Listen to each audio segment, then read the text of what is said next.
সবাই সামনে একটা আসলে ভালো হয়। ঠাকুরগাঁ 1 আসনের প্রার্থী হলেন জামাত ইসলামীর রংপুর দিনাজপুর অঞ্চলের 1 আসনের প্রার্থী হলেন ইসলামী ছাত্র শিবিরের সাবেক কেন্দ্রীয় সভাপতি জনাব দেলাওয়ার হোসেন, যিনি বক্তব্য রেখেছেন। ঠাকুরগাঁ 2 আসনের প্রার্থী হলেন জামাত ইসলামীর রংপুর দিনাজপুর অঞ্চলের টিম সদস্য সাবেক জেলা আমির প্রখ্যাত আলেমদ্বীন মাওলানা আব্দুল হাকিম। ঠাকুরগাঁ 3 আসনের প্রার্থী হলেন জামাত ইসলামীর সংগ্রামী নেতা সাবেক উপজেলা vice chairman master Mizanur Rahman. দিনাজপুরে 1 আসন, দিনাজপুরে 1 আসন প্রার্থী সংসদ সদস্য প্রার্থী হলেন আমাদের প্রিয় ভাই মতিউর রহমান। দিনাজপুর 2 আসনের সংসদ সদস্য প্রার্থী হলেন জনাব মাওলানা অধ্যক্ষ আফজালুল আনাম। দিনাজপুর 3 আসনের প্রার্থী হলেন অ্যাডভোকেট মঈনুল আলম। দিনাজপুর 4 আসনের প্রার্থী হলেন সাবেক উপজেলা চেয়ারম্যান আফতাবউদ্দিন মোল্লা। দিনাজপুর 5 আসনের প্রার্থী হলেন সাবেক উপজেলা ভাইস চেয়ারম্যান জনাব আনোয়ার হোসেন।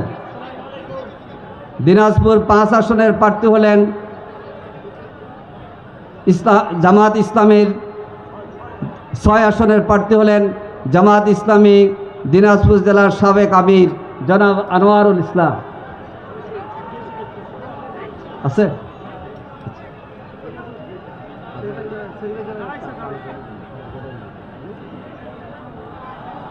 নীলফামারী 1, নীলফামারী 1-এর প্রার্থী হলেন জেলা আমির অধ্যক্ষ মাওলানা আব্দুল সাত্তার।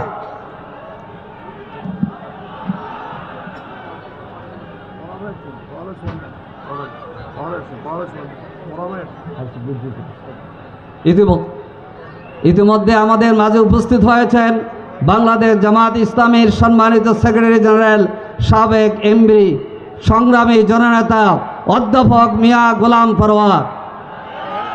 অধ্যাপক মিয়া গোলাম পরোয়ার।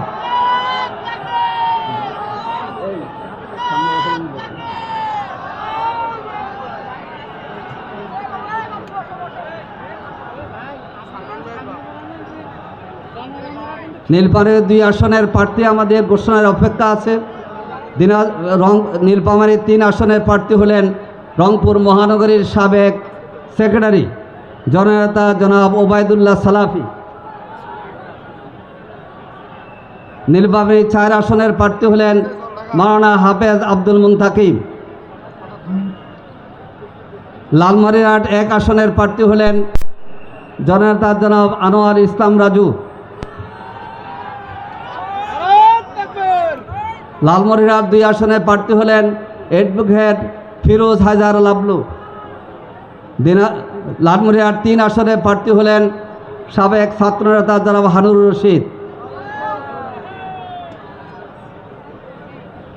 কুড়িগ্রাম 1 আসনের প্রার্থী হলেন সাবেক রংপুর মহানগরীর নায়েবে আমির অধ্যাপক আনোয়ারুল ইসলাম। কুড়িগ্রাম 2 আসনের প্রার্থী হলেন অ্যাডভোকেট ইয়াসিন আলী। কুড়িগ্রাম 3 আসনের প্রার্থী হলেন সাবেক শিবির নেতা রাজশাহী বিশ্ববিদ্যালয়ের সাবেক সভাপতি ব্যারিস্টার মাহবুবুল আলম সালেহী। কুড়িগ্রাম 4 আসনের প্রার্থী হলেন জামাত ইসলামীর সংগ্রামী নেতা জনাব মুস্তাফিজুর রহমান মুস্তাক। রংপুর 1 আসনের প্রার্থী হয়েছেন জনাব রায়হান সিরাজি, অধ্যাপক রায়হান সিরাজি। রংপুর 2 আসনের প্রার্থী হলেন মজলুম জননেতা জনাব এটিএম আজহারুল ইসলাম।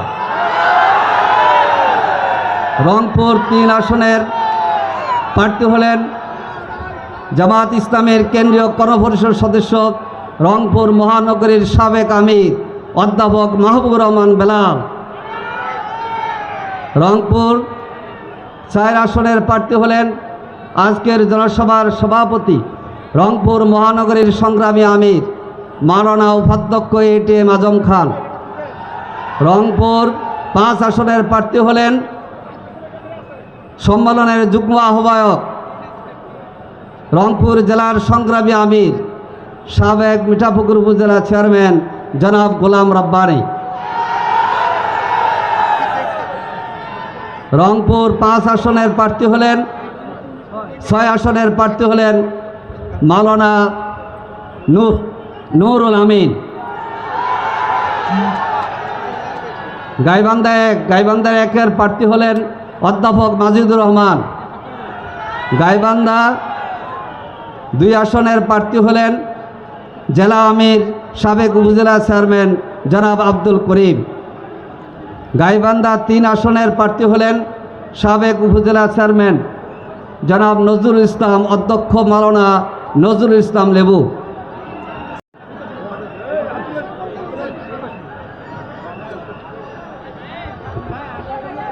সংগ্রামী জনতা, আমাদের এই সব সংগ্রামী নেতাদের জন্য দোয়া করবেন। ওনাদের বক্তব্য আমরা আজকে আর সময়ের কারণে শুনতে পারলাম না। আমাদের মাঝে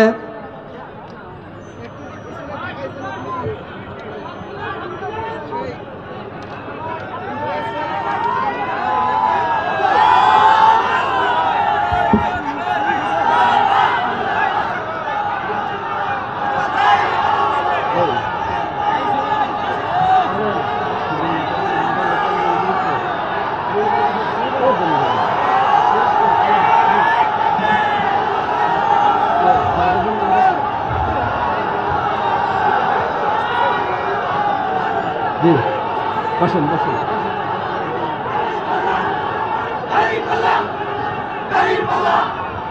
সংগ্রামী ভাইরা, আপনাদেরকে বসার জন্য অনুরোধ করছি। এই পর্যায়ে আমরা একজন মেহমানকে পরিচয় করে দিচ্ছি। IFSO international Islamic federation of student অর্গানাইজেশনের secretary general doctor Mustafa Faisal Parvez. Doctor Mustafa Faisal Parvez আপনাদেরকে সালাম জানাচ্ছে। আজকের এই জনসভায় উপস্থিত রয়েছেন আমাদের প্রিয় সংগঠন বাংলাদেশ ইসলামী ছাত্র শিবিরের রংপুর অঞ্চলের পরিচালক, কেন্দ্রীয় কার্য পরিষদ সদস্য হাফেজ মেসবাউল করিম। উপস্থিত রয়েছেন রংপুরের কৃতি সন্তান ইসলামী ছাত্র শিবিরের কার্যকরী পরিষদ সদস্য, কেন্দ্রীয় গবেষণা সম্পাদক জনাব গোলাম জাকারিয়া।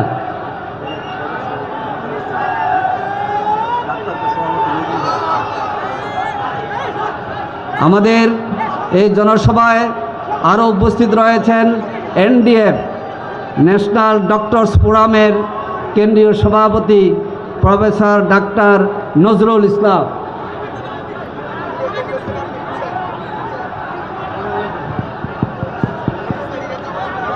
সংগ্রামী ভাই ও বন্ধুগণ, জনসভায় জামাত ইসলামীর আরও অন্যান্য নেতৃবৃন্দ এবং ইসলামী ছাত্র শিবিরের বিভিন্ন শাখার সভাপতিগণ উপস্থিত রয়েছেন। আপনাদেরকে ধন্যবাদ।